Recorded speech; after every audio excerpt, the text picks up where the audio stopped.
I am Marwan Cameron, and this is the Conduit. All right, y'all. Welcome back to another show. I'm not going to keep you long today, but there's some things that I do want to talk about. I'm going to start doing a bunch of kind of short stories. Things that, I'm not going to go in for an hour, hour and a half, 2 hours, 3 hours on, because there's just not enough hours in the day for me to do that. And, I see so many different things that make me want to do it. But I want to show you a video. And today's topic is, the prison industrial complex. What's happening to our black men. And, in relation to marijuana. And it's so very frustrating. I was against the legalization of marijuana for a lot of different reasons. But some of my reasons were, from what I've seen, and I didn't have any issue with people using it medicinally, as I know that it can be good for pain and for some other ailments. But what I feel like is, it's all things in, I don't even know if I could say all things in moderation. I see a lot of abuses with it. I see people not being productive by smoking marijuana. I see folks that literally are spending hundreds of dollars per month that they do not have for themselves or their family for this drug. And I think it's destructive and counterproductive. And so, I was against it, right? Except for in those cases. And, that's been my experience from what I've seen. I've been around a lot of people who smoke marijuana, and I've just watched, observed their behavior and, the things that they were either doing pre and post or during, or just meeting them while they were smoking and just kind of seeing what they're doing and whatnot. And so on a whole, I didn't agree with it. But from a larger standpoint, another reason why I was against it was this. And I'm going to share a story with you. Shout out to the African Diaspora channel. Please watch that. I'll put the link in the bottom there. They have over 1 million subs. And so they bring diaspora news from around the world. And so it's a really powerful channel that's really informative on what they bring. So you can learn quite a bit there. But one of the issues that I saw was, I've been working in the community service sector for, more than a decade now. And, there's a lot of programs that exist now, right? It's, housing first and treat the person, and it's a disease, and, all these different things that didn't exist during the crack epidemic when it was affecting black communities. And they were destroying black families and black men and women wholesale, right? And, back then, as we know, Biden was responsible for passing and pushing many of the laws that are still on the books now, mandatory minimums. And you're going to hear one of these stories. And so it's really hard for me to reconcile, the legalization of marijuana when I'm seeing, our black brothers and sisters still incarcerated, not freed, right? Over sentenced. And at the same time, as it is now legal, not at the federal level, but at the state level, some state levels, right? When you go into many of these marijuana shops, they're ran by white people, right? Not only are they ran by white people, but, the growers, the big industries, there's several large conglomerates that actually kind of run the industry. Boehner, one of the, what did they used to call him? He used to be really red. all the time. But a Republican who used to be against marijuana now is part of one of the biggest companies that is pushing these drugs across the country, right? And so it's so hypocritical that you're going to lock us up, and throw away the key and destroy our families, over crack, right? And then now you have meth and, opiates and whatnot. And again, it's housing first. It's a disease. We need to take care of the person. And I don't have a problem with that. But I do have a problem with that if you're not going to go back and not release the people that have these nonviolent crimes for the drugs, and they're just sitting there rotting in jail. And you're going to see one such story. And again, to watch those politicians that were against it until they were, for it so they can make a profit off it is disgusting, right? So let me go ahead and play this for you. And I wanted to play it up front, and then, or just have a conversation first, let you know what my thoughts were, and then go ahead and play the video.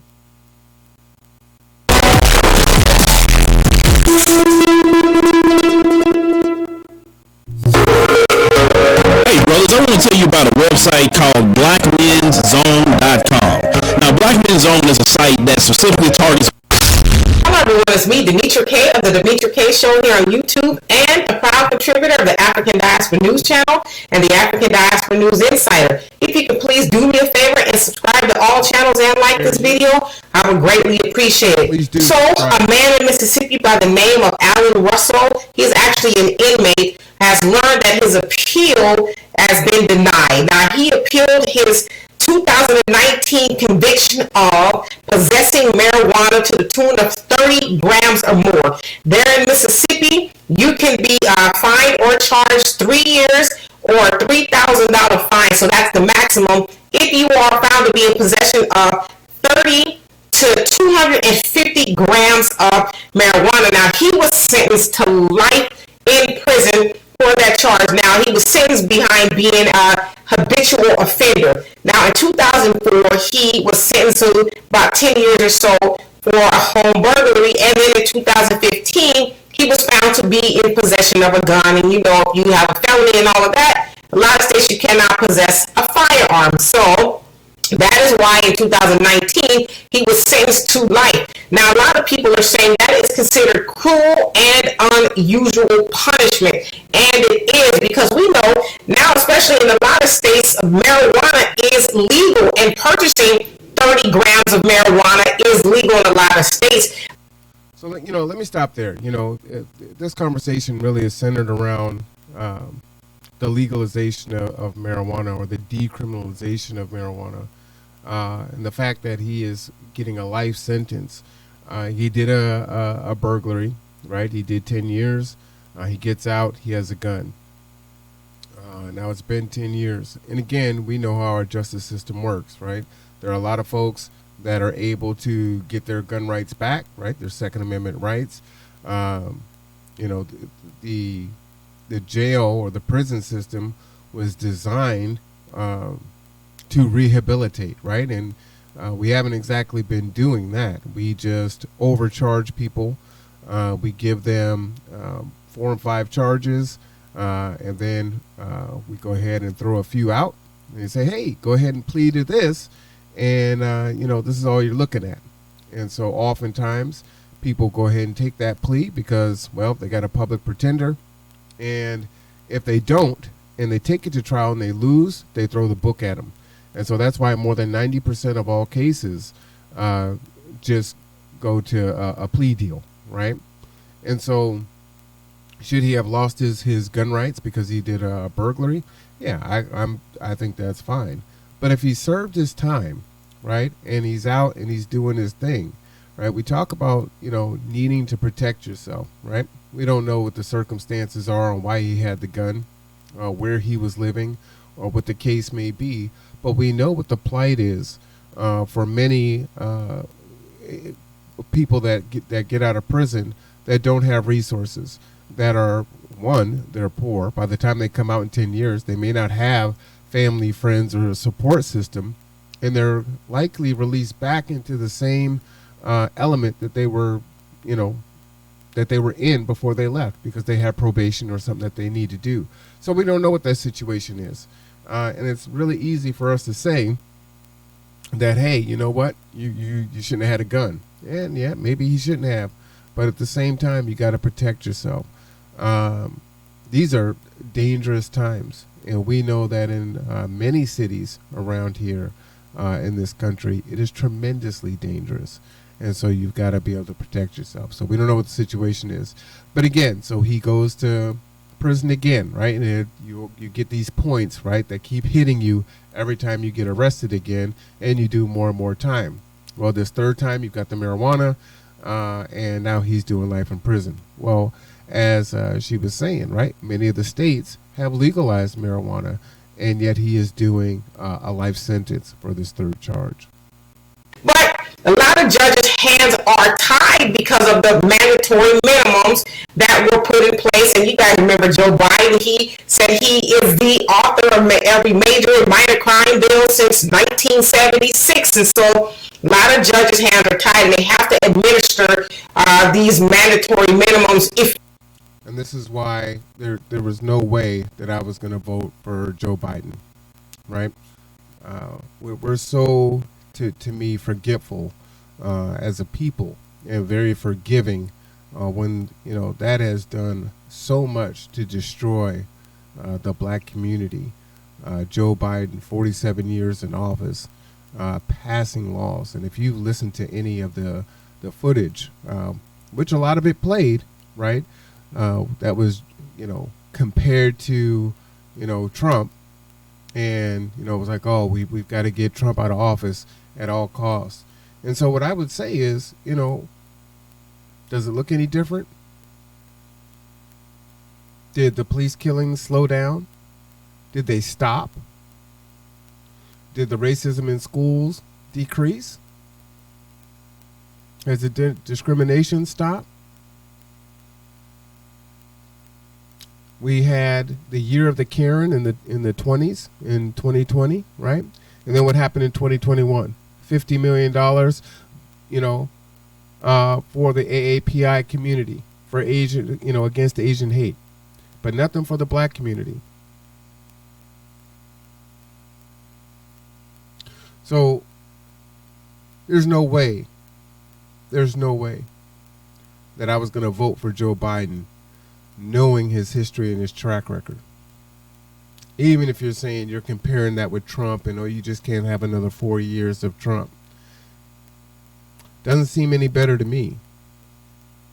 What has he done for us? Well, he already told us that he wasn't going to do anything for us, right? Come talk to him after the election. That's what he told Ice Cube. His VP, Kamala Harris, said, oh, I'm not going to do anything for just black people. But as soon as they got into office, executive orders and everything else for specific communities, but not for the black community. So to me, I don't get it. You know, we seem to be so caught up in, you know, oh, your ancestors died for your right to vote. And it doesn't mean that you have to vote. Matter of fact, a non-vote is still a vote. We have power in numbers. And we voted for the lesser of two evils, and it didn't improve our situation. What I would say is under President Trump, more folks were actually waking up. People were starting to get up and get off the sidelines, right? Where are the marches now? Not so much, right? Where's the protesting now? People are still being shot. Hell, just today they just acquitted the SWAT team that rolled in looking like they were looking for a murder. Shot the guy in the back of the head. But you got Joe Biden. I'd say it's worse, not better. If you will. And so those things need to be changed. And, Mr. Russell needs to be let out of prison. Life for 30 grams of marijuana. Are they high? It's crazy. But, especially in Mississippi, they are with the stuff in regards to racism. And they said they have like 86 inmates who are in prison for life due to low-level offenses. And so that's what they do, especially with black men. And this is why it's systemic, right? So what happens is, you get the Democratic Party in there. They're trying to be as tough as the Republican Party, right? And Clinton did the exact same thing. Push these crime bills, right? Hillary Clinton, super predators. Pass all these bills, lock us up, throw away the key, mandatory minimums. Well, you get 8 years of Obama. Those things aren't repealed.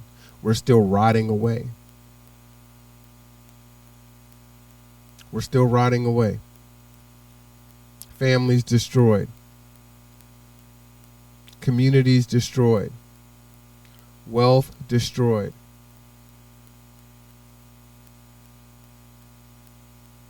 So that's what it is. That's what it is. And it's so very frustrating because things are not better, they're worse. And they're going to continue to get worse. So what do you do now? And the crazy thing is at this point, I'll talk about that in my other podcast, where 66% of Republicans polled are still on the side of Trump, right? That percentage believes that the election was rigged and Biden shouldn't be president. That's way more than half. So, we're barely 100 and something days in, and it already looks like, Democrats going to lose Georgia, and who knows what else.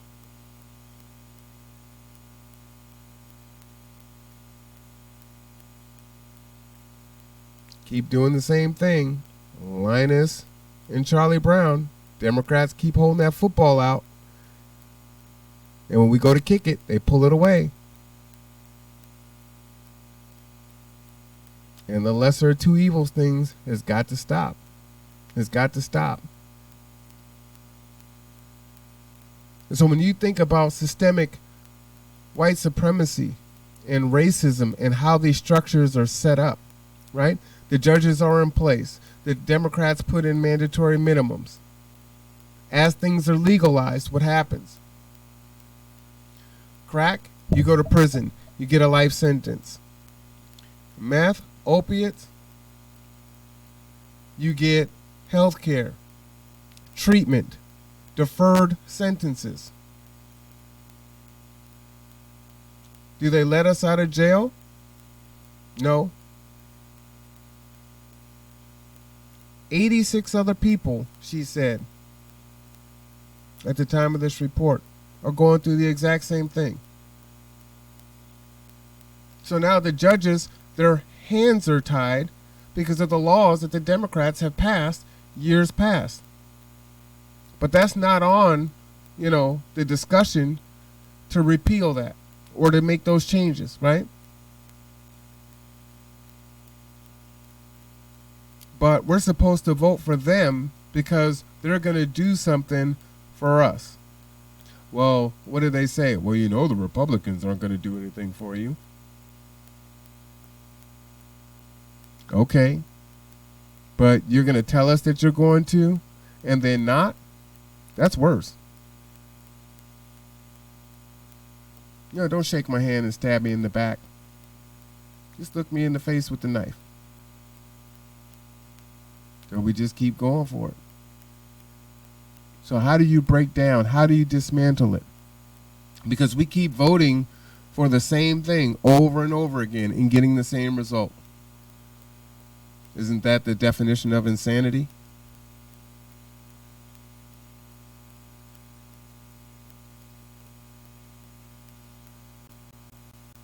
Lock them up and throw away the key for just silliness that really deserves maybe a year in the county jail, right? And so we have got to be more careful as black people who we vote for. You know, we, not me and not y'all, but black people helped put Joe Biden in office, even though he still has those crime bills in place, and you know, is not really trying to do anything right now to get rid of them, like he did on day one. He signed a whole lot of legislation, undoing a lot of other things, but he didn't undo those crime bills that he put into place. I wonder why. So anyway, for more insightful commentary, please subscribe to this channel and my channel, The Demetra K Show, here on YouTube. Peace. You know, they have really great commentary. Like I said, please subscribe to their channel. Check them out.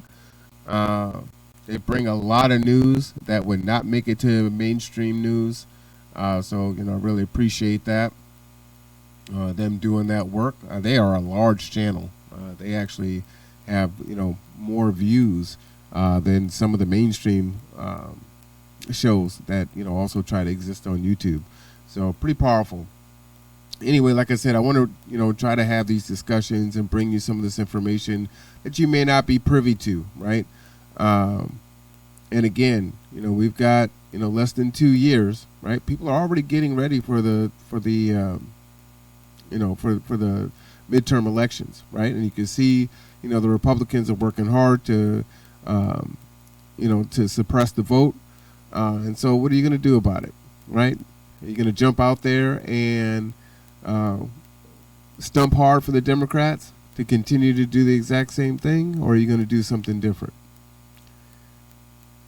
And, you know, we got to get to the point where it's like, well, we got to go along to get along. That's how we're here in the first place, right? Because we just kept going along to get along. Well, they're not as bad as the Republicans, so I'm a Democrat. I've always voted Democrat, so that's what I'm going to do.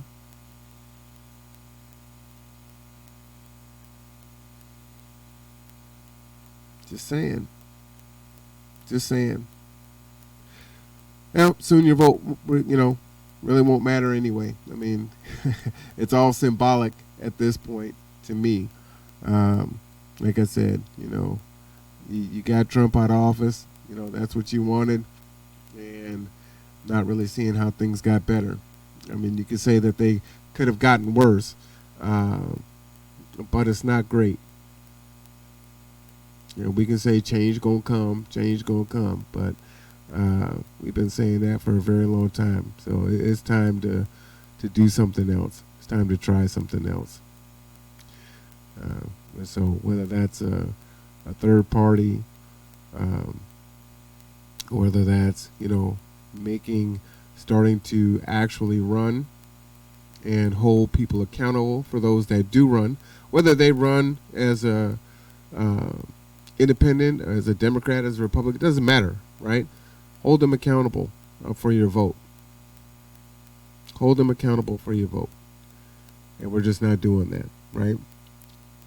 See, many folks thought that they were going to get into special positions and special privileges by stumping for these Democrats, and, you know, it didn't really work out too well for them. And again, when I say Democrats, I don't mean all. So again, we're being intellectually honest here, right? All Republicans aren't bad. All Democrats aren't bad. Many are bad on both sides. Kind of sound like Trump. All right, I'm going to end it now because that's crazy. But, man, just think about it. I mean, really think about what's going to happen here. We got 2 years. We got the midterms coming up. I believe the Democrats are going to lose pretty hard in 2 years, right? What happens in 2024? You know, the thing is they're looking at Trump as this big boogeyman, and the Republican Party is telling you that they're behind Trump, but they're not behind Trump. They're behind the ideology of Trump. So it's just going to have to be someone else like Trump. And if in your eyes someone presents that is not as not the way that Trump does, right?